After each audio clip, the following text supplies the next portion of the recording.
Velkommen tilbage til endnu en episode af podcasten Er du blind dommer? Eller vodcasten, som nogen har påpeget over for mig, da det er en video.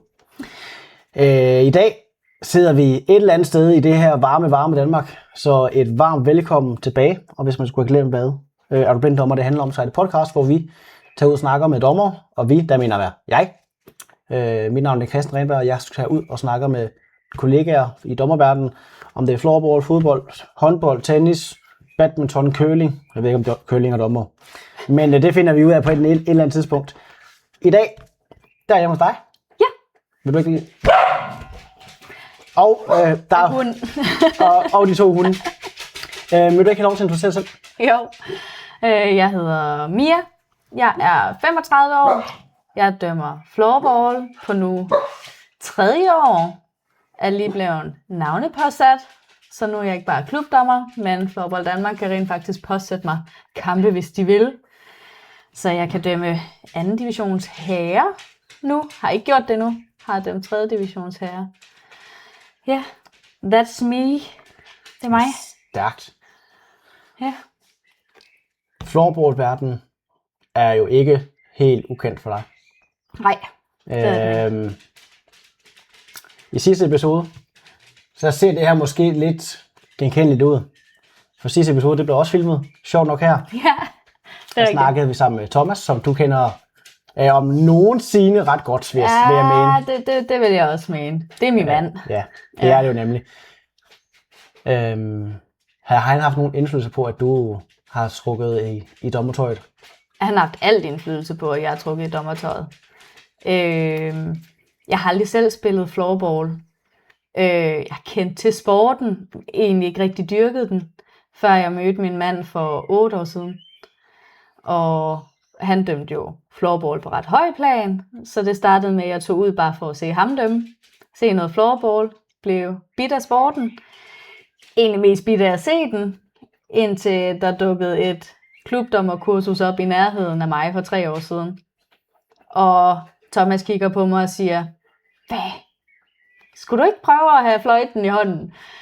Og jeg var sådan jeg vidste ikke lige, om jeg turde, om det var noget for mig, om jeg sådan ligesom havde, hvad der skulle til. Men tænkte, kurset kunne man altid tage, så kunne man altid prøve det af. Og så startede jeg jo så i de helt lave rækker, så med U11 og U13, og så var lige så stille kommet op af. Fået en af mine veninder til at tage dommerkort, så nu er vi makre. Og det er jo også noget vi arbejder på, for jeg er begge to med på samme tid. Ja, lige præcis. Det kunne være en fed afsnit. Ja, det kunne det. Og det kan vi lige så godt sige. Det har jeg drøftet med begge to. Ja. Det kommer til at ske på et eller andet tidspunkt. Det gør det. Vi skal bare have fundet tid, alle 3. Ja. Det er sådan set det eneste, der mangler. Ja, præcis. Men ja, så begyndte jeg at dømme floorball, og så har jeg ikke rigtig set mig tilbage siden. Altså, så det er skide sjovt. Ja. Vi har haft en fornøjelse at dømme sammen. Hvad der skete i den kamp, det lader vi ligge. Det snakker vi ikke om. Nej. Men det var jo en slags finale. Ja, det var det. Første gang vi 2 dømmer sammen overhovedet. Ja, der dømte vi Old Boys-finalerne. Ja, det gjorde vi. Ja, og det var fedt. En ret fed, intens kamp faktisk. Ja, det var det. Og en fed oplevelse. Ja. Og ja, dommer kan også godt lave fejl indimellem, og det gjorde jeg. Jeg tøvede lige et splitsekund, og så reddede Christian mig, og det var fint. Ja. Og det er okay. Det er okay. Og en ting, vi lige så godt kan sige her på podcasten, det er, vi blamer ikke nogen. Vi laver lidt sjov med hinanden. Ja. Og det, hun snakker om, er en situation, der skete under en af kampene, som vi har det sjovt med den historie. Og så er der ikke mere i det. Altså, så det kan godt være, at man driller lidt med hinanden, men vi mener, at det alt sammen er sjovt. Ja. Og det gør vi med alle, vi møder herinde, der kommer til at være en del af podcasten på et tidspunkt. Lige fra den spanske dommer, som vi har med i episode 1. Thomas, som jeg er meget tæt med som ven, vel og mærket. I dagligdagen også. Vi har alle sammen et eller andet sjov, vi kan lave med hinanden. Det er en del af det. Det er simpelthen bare for, at vi har noget hyggeligt at snakke om. Det er man også lidt nødt til nogle gange. Altså, som dommer, det kan være hårdt og ubarmhjertigt til tider. Ja. Så vi er også nødt til at kunne lave lidt sjov med det, der så sker, eller de småfejl, vi nu engang laver. Ja. For ellers så kan det jo ikke være til at holde ud Og nogle gange. som du selv rigtig fint sagde, dommerne er også bare et menneske. Ja. Vi laver fejl. Ja.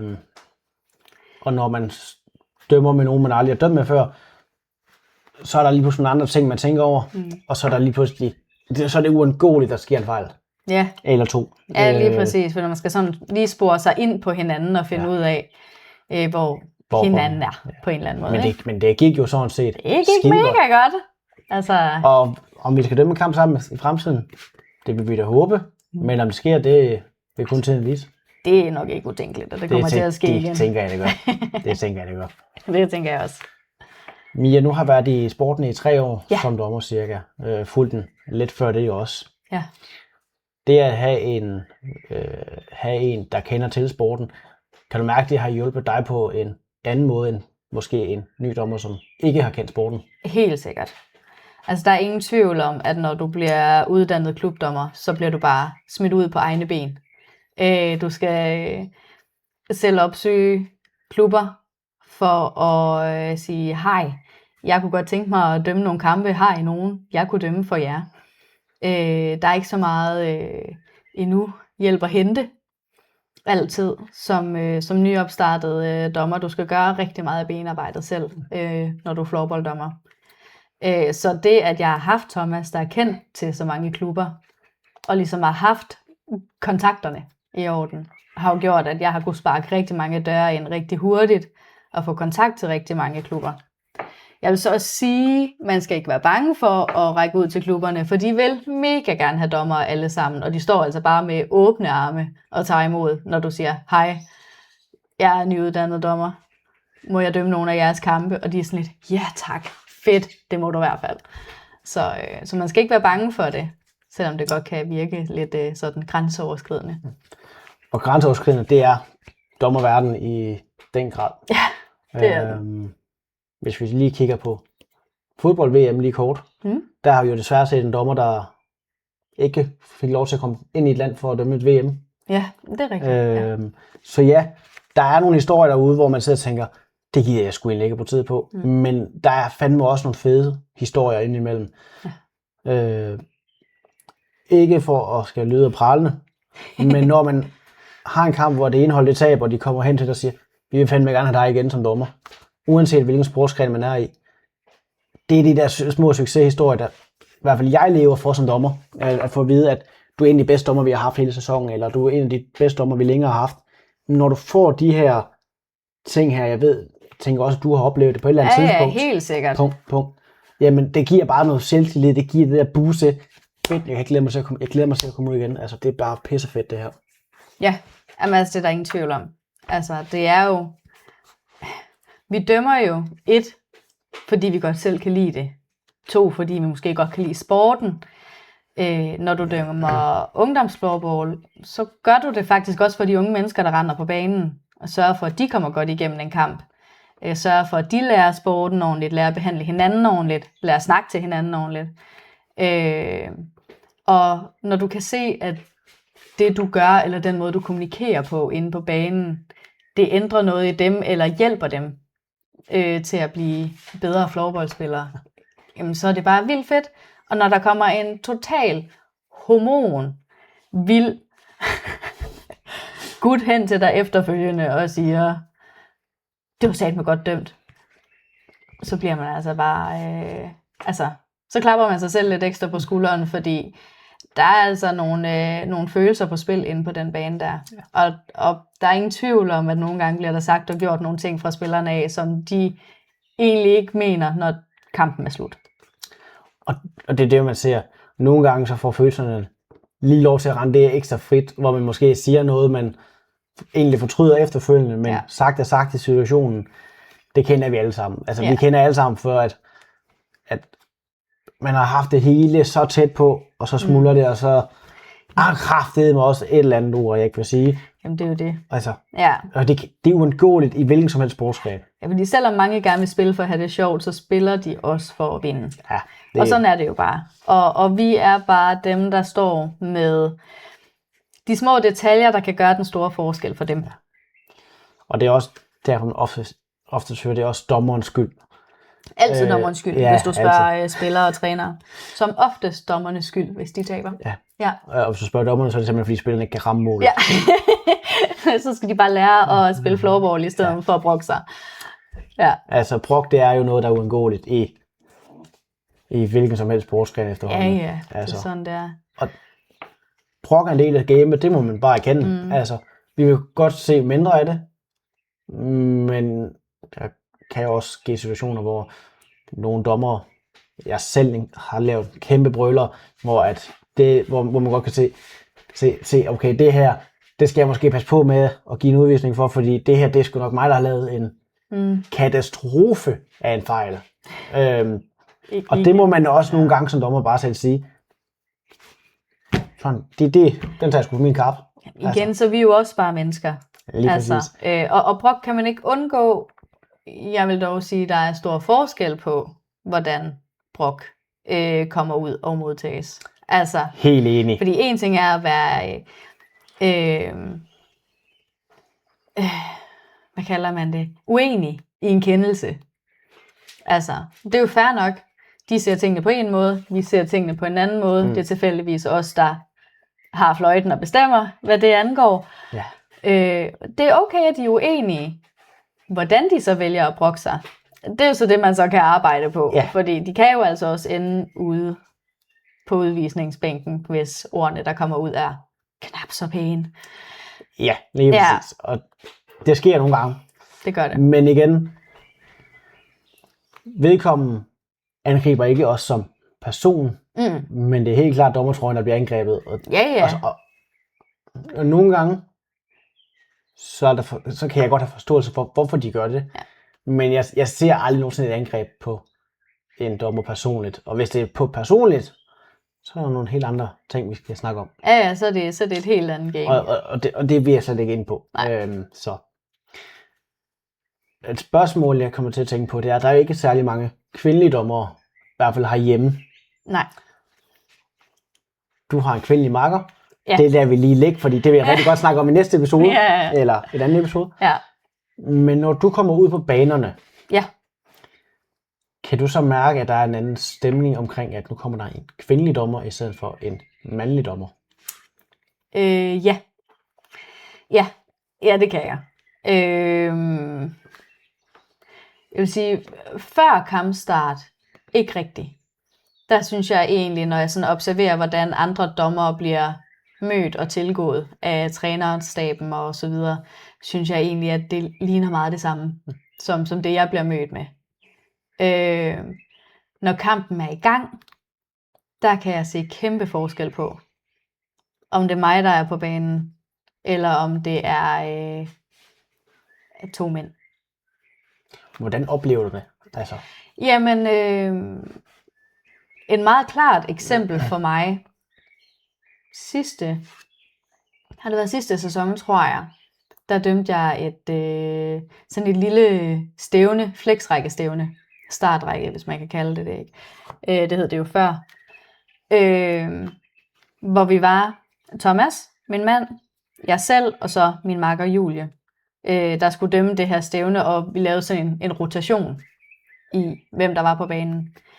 Når Julie og jeg var på banen sammen, så opførte både trænere og spillere sig altså meget mere brokkende og uenige, og skulle stille spørgsmålstegn ved alle kendelser, vi havde. Så snart Thomas han var på banen, og det var uanset om det var med mig, eller om det var med Julie, så var det ro. Så var der næsten ingenting. Og det kan både skyldes det faktum, at han har dømt i længere tid end os, altså så de ved, han har mere erfaring. De ved, han er ligadommer. Det kan også skyldes det faktum, at vi er kvinder, og de har en fornemmelse af, at de nemmere kan manipulere med os og tryne os og spille lidt på vores følelsesregister. Ja. Velvidende, at vi har dømt kamp sammen. Ja. Vidende, at du holder fast, når du har dømt noget, ved jeg ikke. Ja, det gør jeg. Det gør jeg. Og jeg ved godt, jeg er lav, og jeg ved godt, at de fleste spillere, de kigger ned til mig. Men det er ikke ens betydning med, at jeg ikke godt kan stå ved min holdning og mening, selvom de kan stå sådan her og kigge ned på mig og være uenige med mig. Og dig, der står sådan her. Og mig, der står sådan her og siger, men det er altså sådan her. Ja. Så ved I det, der udstående spiller. Hun ændrer ikke sin mening. Nej, det gør jeg ikke. Det Træls gør sagt. jeg ikke. Ja. Men det er også bare sådan, altså... Også sådan generelt bagefter, hvis der er noget, de har været uenige med, så vil jeg sige, måden de tilgår mig på efterfølgende, efter en kamp, er meget mere dominerende og nedladende, end den måde, de tilgår de herredommer, jeg ser. Jeg siger ikke, at de ikke bliver snakket grimt til, for Gud bevares, det gør de. Virkelig. Men der er et eller andet i tonefaldet, hvor jeg nogle gange føler, at det lyder sgu bare anderledes, når de snakker til os. Altså. Og jeg tror, hvis man kigger på dommerverdenen, som generelt, med undtagelse lige af rugby, fantastisk sportsgren, fantastisk måde, de behandler dommerne på der. Uanset hvem der spiller, og det er også, om det er en kvindedommer, der er på banen, og mandlig dommer, det er altid med respekt, der bliver snakket over for dem. Jeg tror, med fodbold, der ved jeg, der er der også meget med, at når det er en mandekamp med kvindelige dommer, så skal de lige prøve at teste af. Ja. De vil lige se, om de kan gøre et eller andet for at få det deres favør, og det gælder begge hold. Men når man har en dommer, mand, kvinde, som bare ligesom siger, nu gider jeg ikke at høre på mere, så lige pludselig så får det også bare en ende. Ja. Jamen jeg vil sige, der er i hvert fald nogle klubber, hvor jeg har været mere end én gang, som jo begynder at kende mig. Så ved de jo også godt, okay, men det får vi ikke noget ud af. Ikke? Altså, de har testet af og fundet ud af, at der er ikke noget at hente her. Den går ikke. Nej, kammerat. altså jeg er heller ikke bleg for efterfølgende at gå over og sige, prøv at høre, den her, det var sgu nok på min kappe, ikke? Altså, den så jeg måske forkert. Og det du beskriver der, det er den største vej til respekt, hvis der man anerkender, at man muligvis har lavet en fejl. Ja. Fordi så ved de godt, okay, det er en, der godt kan se ind af. Ja, præcis. Og det er jo en kæmpe respekthed, man kan få ind bare med det. Jamen, en ting er jo også bare det faktum at sige, jeg forstår godt, at du ser det på den måde, fra min vinkel af, ser det bare ikke sådan ud. Derfor dømmer jeg sådan. Ikke? Altså, og så lige anerkende, at de har følelser, for det har de, og selvfølgelig har de det. Og de har selvfølgelig også en mening om kendelsen på den ene eller anden måde. Men også det der med, hvis du kan skabe en dialog, uden det bliver kaffeklub, som jeg plejer at kalde det, det kan det nogle gange også risikere. Men hvis man kan lave den der kort dialog, hvor spillerne de kan komme over og høre, hvorfor var det, du gjorde sådan, jamen så vinder man også bare lige de der 10 meter ekstra. Så kan du måske lave 1 eller 2 fejl mere, uden der sker noget ved det. Ja. Men igen, du har åbnet op. De kan komme til dig, og du kan have en stille og rolig dialog, uden at de tænker, kæft mand, en arrogant satan. Det har jeg fået stillet for øre flere gange, jeg er arrogant som dommer. Og der er nogle gange, der er man bare nødt til at være den der med, jeg gider ikke at snakke om det. I har snakket det hele i kampen. Hvis det er første gang, de kommer hen, så plejer jeg at sige, I må altid stille mig spørgsmål, så længe det ikke går gevind. Jeg har en gang prøvet at høre, at der var et hold, der omtalte mig som den sure. Hvor jeg føler virkelig ikke, at jeg er sur på en floorballbane. Jeg føler faktisk, at jeg er ret glad og smilende og vil gerne kommunikere. Jeg ved ikke, om jeg lige i den kamp måske bare ikke lige vil høre på deres brok, eller hvorfor jeg pludselig blev stemplet som den sure. Men, undskyld mig, jeg kom til at ramme en hund under bordet. Ja, det beklager vi. Ja. Beklager alle lydbrugere. Ja.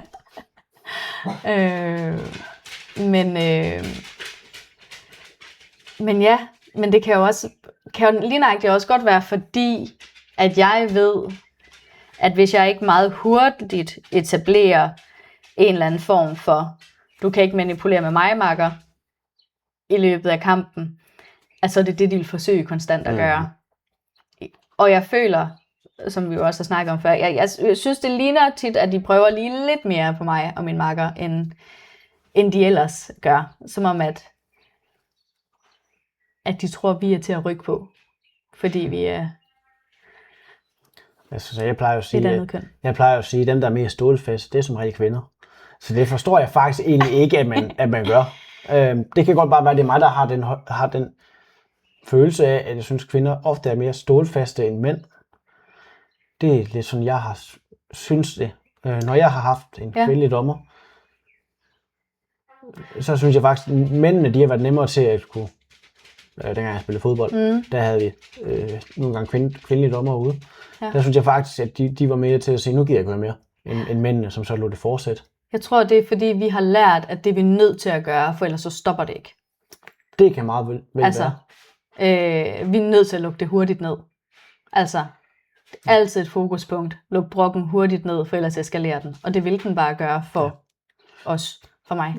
Men når jeg har hørt de kampe, du har været ude at dømme lidt om, der synes jeg altid, jeg har hørt om, at det der brok der, det er hurtigt blevet lukket af vejen. Ja. Så kan det godt være, at det måske er fortsat i små portioner. Ja.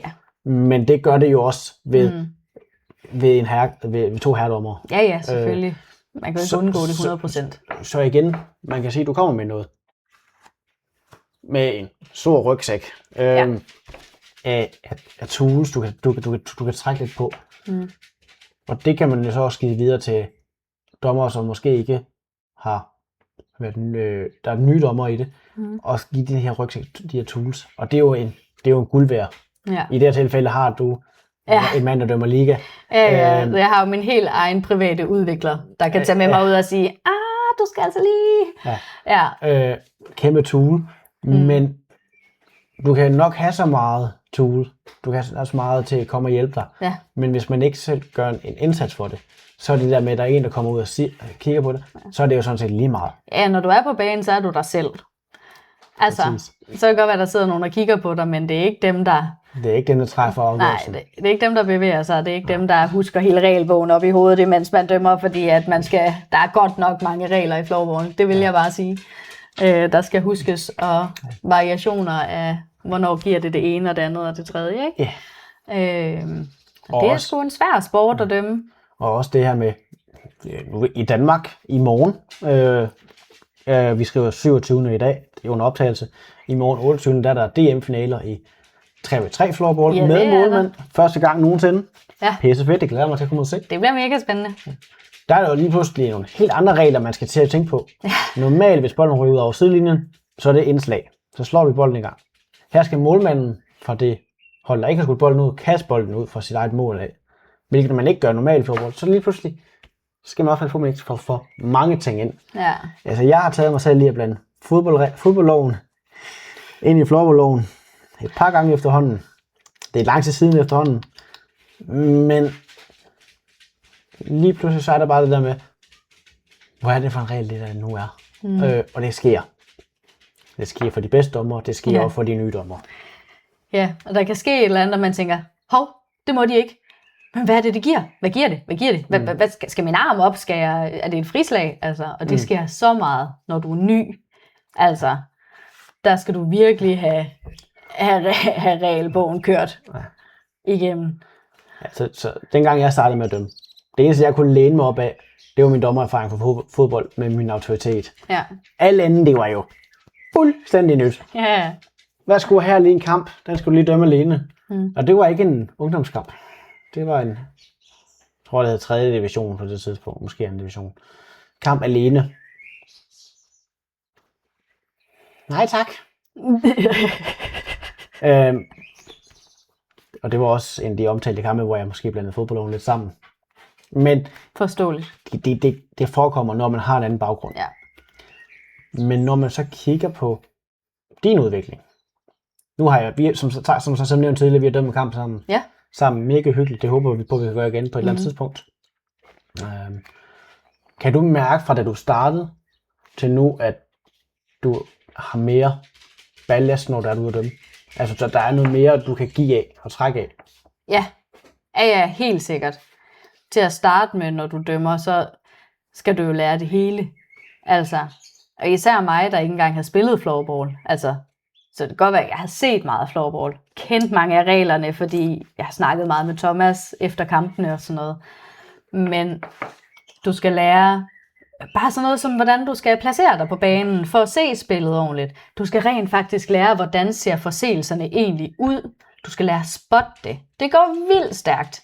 Altså, og der er nogle ting, hvor man sådan, hvor jeg nu kan se det med det samme, men det kunne jeg ikke, da jeg stod på banen første gang. Første gang, jeg stod på banen som nyudklækket klubdommer, der dømte jeg sammen med en, der havde dømt liga. Så jeg havde heldigvis altså en rigtig, rigtig god støtte på banen, og det var ikke Thomas.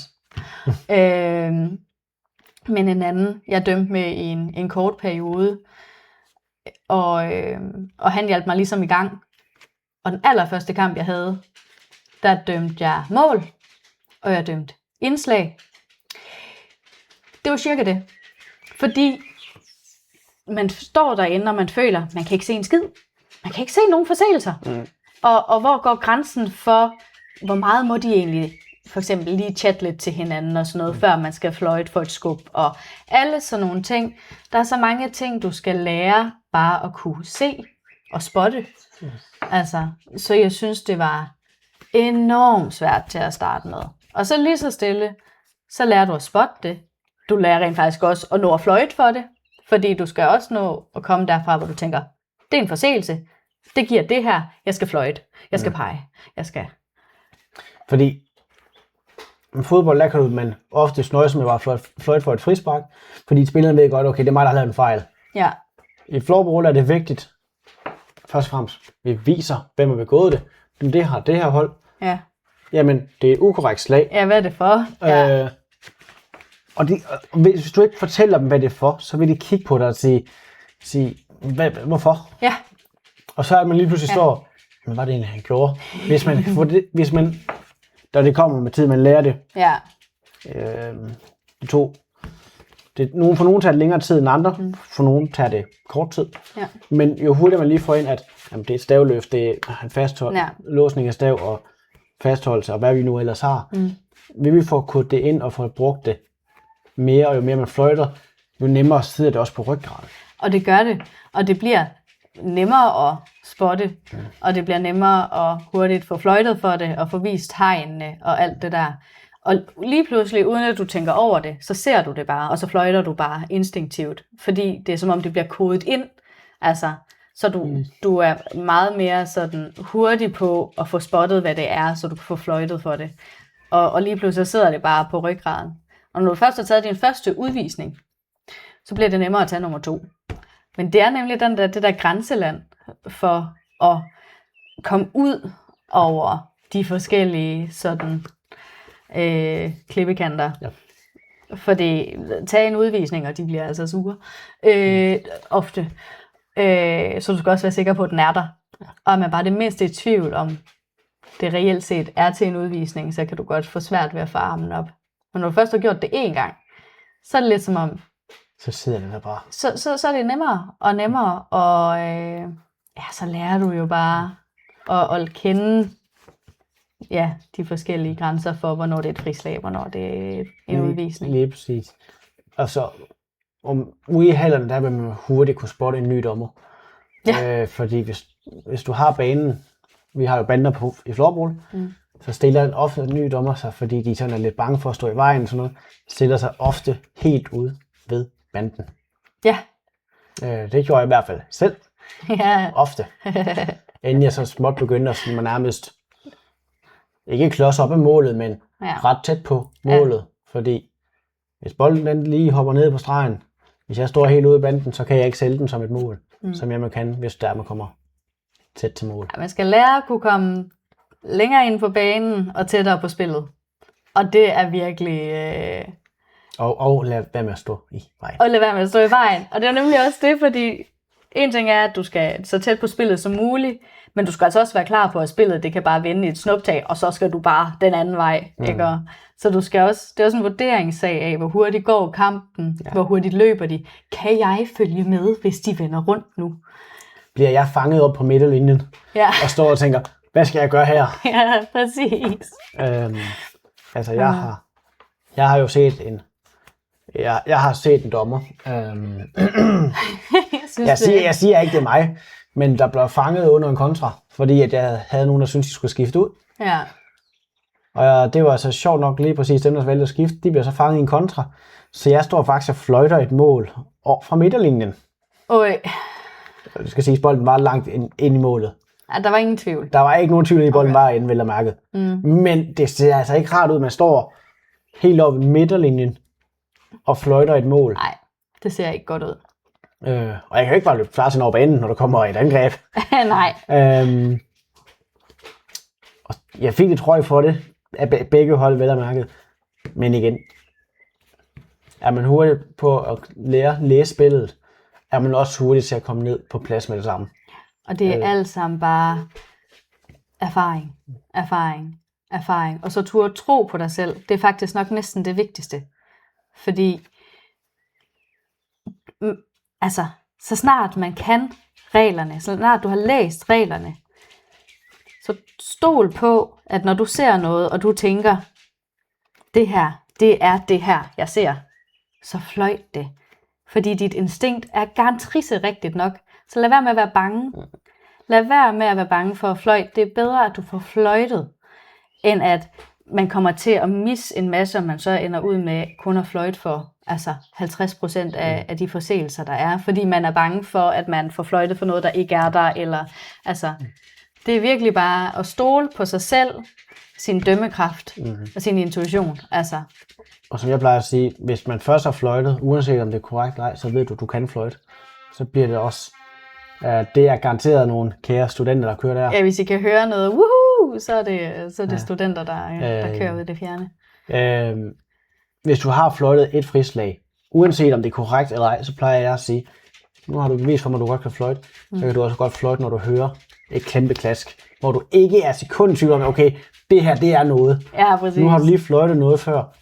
Rigtigt eller ej, det vil jeg ikke tvæle ved, men jeg ved, at fløjten den virker, så nu kan du også fløjte det. Ja. Og så får man altså også bygget noget selvtillid stille og roligt. Jamen, det gør man, fordi det er jo også, som vi også har snakket om, brok, og det der med, at de kan være uenige i en kendelse. Så hvis du har dømt noget, du har set noget, du dømmer for det, og den du dømmer imod er uenig med dig, så er det der, man skal huske på, hvad man selv har set, og sige, jamen jeg vurderer, at det var det her, der skete. Fordi de vil 100% prøve på at ændre din mening. Og du kan vælge at begynde at betvivle dig selv og stille spørgsmålstegn ved, var det måske også forkert, det jeg dømte, eller nej. Men hvis du begynder at stille dig selv de spørgsmål under kampen, så mister du bare den næste forseelse, der kommer, fordi du er inde i dit hoved omkring noget, der er sket, og som du ikke kan lave om. Lige præcis. Så man er bare nødt til at komme videre, og det er faktisk noget, der næsten er noget af det sværeste, fordi man vil jo gerne dømme rigtigt, og man har ikke lyst til at komme til at lave fejl. Især ikke, når man er ny. Men du er bare nødt til at prøve at turde kaste dig ud i der, hvor du kan risikere at lave fejl. Og så stå ved dine kendelser og det, du har set. Og lad være med at lade andre påvirke dig til at tro, at du er forkert på den, eller at du er en dårlig dommer, eller fordi man bliver kaldt lidt af hvert indimellem. Og det er ikke altid sjovt at være dommer, og der er også nogen, der dropper at være floorballdommer, simpelthen fordi, at psyken ikke er der. At de ikke kan skelne, som du sagde. Altså det der med, at det er ikke dit private personlighed, de egentlig er sure på. Det er personen i dommeruniformen. Ja, altså det er dit erhverv. Ja. Det er den rolle, du har, de ikke kan lide. Der har intet at gøre med, hvordan du er som person. Det har noget at gøre med den rolle, du udfylder på det tidspunkt. Og det er jo også det, jeg sådan siger. Vi har ikke så forfærdeligt meget tid igen, men når vi snakker det her med nye dommere, gammel, ung, der er en kæmpe forskel på, om det er en dommer på min alder i slut 20'erne, der kommer ud til første kamp, eller om det er en ung 16, 15, 17-årig dreng, pige, whatever. Ja. Det er lige meget hvad køn, men der er stor forskel, fordi den unge dommer, unge voksne dommer, på min alder, der kommer ud, har måske lige lidt mere livserfaring og lidt mere tro på sig selv, end måske en usikker 15, 16, 17-årig person. Præcis, ja. Og jeg har sådan lidt, dem der er helt unge, dem skal vi simpelthen passe på. Dem skal vi passe noget mere på. Det gælder både som dommerkollegaer, men også som klubber og spillere. Ja. Fordi det er ligesom dem, der skal være der en gang, når vi... Jeg kalder også selv for gamle. Jeg føler ikke selv, jeg er gammel. Det er du ikke. Nej, jeg ved godt, jeg skal passe på, hvad jeg siger. Men når vi stopper, så er der en ny generation, der skal tage over. Ja. Og det er jo de her unge dommere. Ja. Og jeg plejer, hvis der er nogen, der spørger mig, synes du, jeg skal gøre det? Hvis du brænder for det, hvis du har opbakningen derhjemme i dit hjemland, det ved jeg for eksempel, Thomas han havde. Det har jeg også nu. Ja. Du har også opbakning. Ja. Så plejer jeg at sige, hvis du har opbakning derhjemme, Thomas nævnte det faktisk sidst, vi var snakket om det. Hvis du har opbakning derhjemme i hjemlandet til at dømme, uanset alder, jamen hvis du har den opbakning, så gør det. Altså kom ud. Fordi jeg mener ikke, man finder et federe fritidsjob som ung person. Altså det er helt klart karakterskabende. Hvis du har brug for at få, hvad skal man kalde det? Nu vil jeg ikke sige som kvinde sige hår på brystet. Vel, men hvis du har brug for at få lidt ryggrad, og brug for at finde ud af, at du kan godt, og tro på dig selv, og stole på dig selv, og den du er, så er et dommerfag virkelig, virkelig fedt. Men du skal også vurdere, om du har psyken til det. Fordi til at starte med, kan det godt være rigtig, rigtig hårdt. Og det der er hjemlandet, altså opbakning hjemmefra, er virkelig god opbakning for den klub, du dømmer for, eller dem, du dømmer med. Er du meget ung, find måske en lidt ældre en, og start ud med at dømme med en, der har været i gamet, der kan hjælpe dig i gang. Som kan tage skænderierne, hvis de kommer, så du ikke er den, der står med det. Så du også kan se, hvordan man takler det. Enig. Helt enig. Altså, det synes jeg kunne være en god idé. Nu min datter, hun har taget dommerkort, og hun bliver 14 lige om lidt, og hun har været ude at dømme med mig, og skal også ud at dømme med Thomas og sådan noget. Altså, fedt. Kæmpe fed. Ja. Hun har kun dømt et U11-stævne indtil nu, men synes, det var mega fedt. Og hun blev taget rigtig godt imod. Men jeg synes også, klubberne er gode til at tage imod de unge mennesker. Det synes jeg. Og ligesom sige, fedt, det her det er ligesom fremtiden. Hvis vi gerne vil blive ved med at have floorball, jamen, så skal vi også have nogle dommer, og der skal nogle nye til på et tidspunkt. Men jeg synes, man skal gøre det. Altså, det er virkelig noget, du udvikler dig af. Altså, jeg har fået meget mere styrke og tro på mig selv i det daglige, ved at være dommer i min fritid. Altså, det giver bare noget backbone, altså, på en eller anden måde. Og lige for hurtigt, ikke for at snakke for meget om det, men din datter, der har fået dommerkort, hun har alle de rigtige forudsætninger lige nu. Hun har i hvert fald to herhjemme, som støtter det på 100%. Ja. Det er jeg ikke et millisekund i tvivl om. Og vil ikke kunne mærkes på en bane 100%. Ja. Bare lige for kort. Jeg tog dommerkort som 17-årig, som fodbolddommer. Og havde en mor, der var meget støttende. Havde jeg ikke haft en mor, der var støttende de første år, 2 år måske, jamen, så tror jeg heller ikke, jeg var blevet i faget, fordi vi hører rigtig meget. Det var så fodbold. Fodbold er lige en tand større end floorball er. Men passionen, det er det samme. Det er unge mennesker, vi kommer ud og dømmer. De spiller for at have det sjovt, siger trænerne. Men vi ved jo godt, der er en taktik bagved, der hedder vind. Jeg synes tit, trænerne er værre end spillerne på banen. Ja, det er de også. Men jeg synes også, at det er vigtigt at nævne, at unge dommere, hvis de kommer ud, jeg står altid klar til at give godt råd. Ja. Jeg står altid klar til at sige, jamen kom, så går vi ud og dømmer en kamp sammen et eller andet sted på Lars Tønskids mark, hvis det skulle være det problem. Altså, for de unge dommere, det er vejen frem. Ja, har man som forældre ikke, er man ikke som forældre selv dommer eller interesseret i sporten, eller så bare det, at man er der til at lytte, når barnet kommer hjem, det unge menneske kommer hjem, eller hvis man tager med ud og ser dem dømme en floorballkamp, eller en fodboldkamp, eller hvad end sportsgren det nu er, så bare det, at man har en ventil når man kommer hjem og siger, jeg oplevede det her i dag, og sådan og sådan og sådan, og man bare lige kan få vendt det med nogen. Det gør altså også meget. Og hvis man kan finde nogle kollegaer, som vi jo så har været så heldige at finde, som man kan dele erfaringer med og oplevelser med, så kommer man altså også bare rigtig langt, fordi de har sikkert stået i en situation, der var tæt på noget nær det samme. Hvis ikke det samme. Ja, præcis. Eller præcis det samme. Og det får man altså meget ud af. Jeg ved godt, at vi i floorballverdenen som kollegaer nogle gange er lige så meget, hvad skal man kalde det, konkurrenter, fordi man konkurrerer om de gode kampe, især dem, der kommer op i ligaen, ikke? Og, altså for at dømme de højprofilerede kampe, for der er ikke så mange af dem. Men der er alligevel et kollegaskab, hvor man vælger at dele erfaringer og oplevelser, og har den der ventil. Og ofte i floorballverdenen, der er du som regel 2 dommer på en fodboldbane. Ja. I fodbold, i hvert fald i Jylland, der går der nogle år, før man får 2 linjedommer på. Ja. Jeg har været i sporten i 13 år, har ikke linjedommer på endnu. Floorball, der er vi meget sjældent alene ude på en floorball. Ja, vi er som regel altid 2. Det gør også meget. Når du har en her, så kan man sidde nede i omklædningsrummet og sige, så du det her? Ja, det så jeg godt. Og det er skide godt håndteret, det du gør. Det kan godt være, at de mener noget andet, men så får du ligesom den der positiv opbakning. Ja.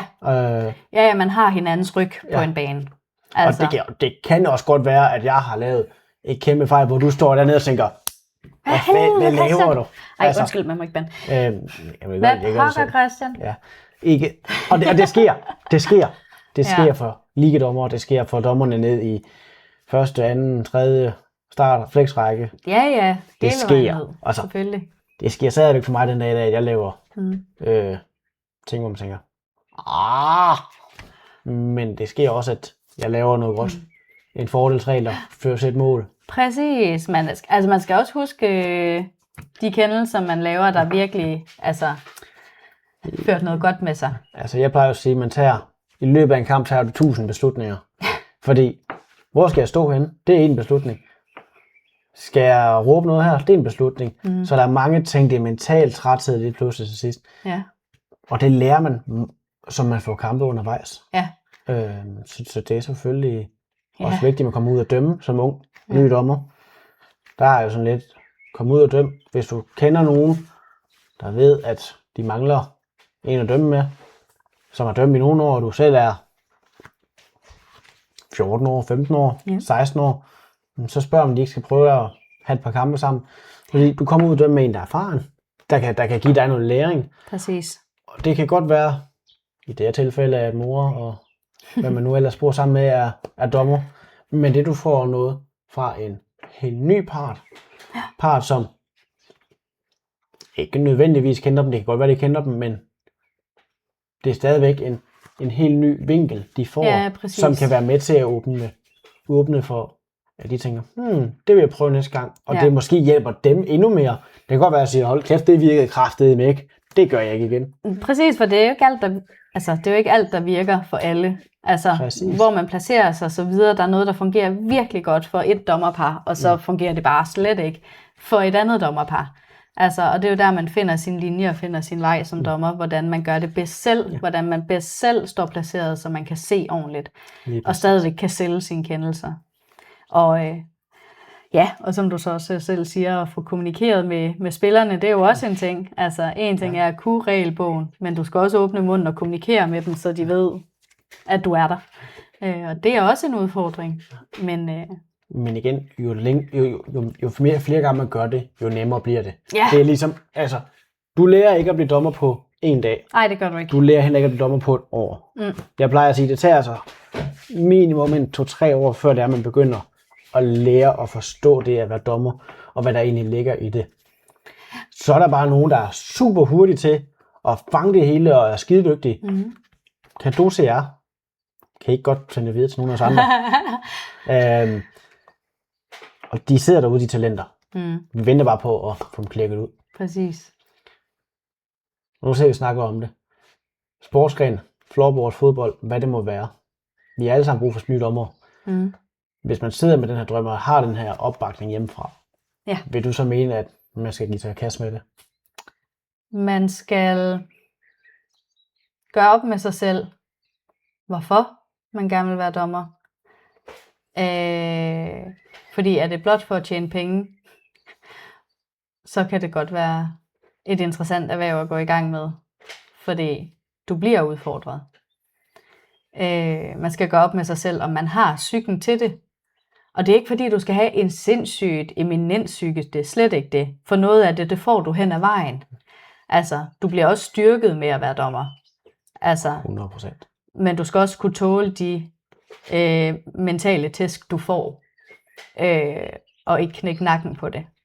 Så det skal man gøre op med sig selv, om man føler, man er klar til at tage den udfordring op, for det er en udfordring. Men altså, synes jeg, man skal kaste sig ud i det. Altså, det er vildt fedt. Du får en hel masse gode ting i rygsækken ved at være dommer. Det gør du virkelig, og mange fede oplevelser. Helt enig. Så har man bare den mindste lille krilleren for måske at overveje at blive dommer. Man tænker, det kunne faktisk være ret sjovt. Så synes jeg, man skal gøre det. Skynde sig altså finde et kursus, og så komme i gang. Det synes jeg virkelig. Der er brug for dommer derude, især inden for floorball. Og jeg synes bare, man skal gøre det, men man skal også vide, at det kræver noget mentalt, og man skal være klar til at få nogle hug, og man skal være klar til at få at vide, at man er dum. Man skal være klar til at få at vide, at det, man har dømt, det er i hvert fald forkert, selvom det er rigtigt. Og så skal man bare give den gas og tro på sig selv. Og selvom man laver en fejl, så har du stadigvæk ret som dommer, for det er husk på, det er dig, der bestemmer i sidste ende. Men det skal du lade være med at sige til trænerne.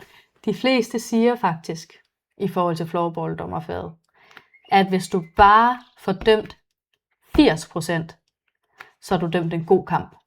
Fordi det går så stærkt i floorball, at du har faktisk svært ved at få det hele.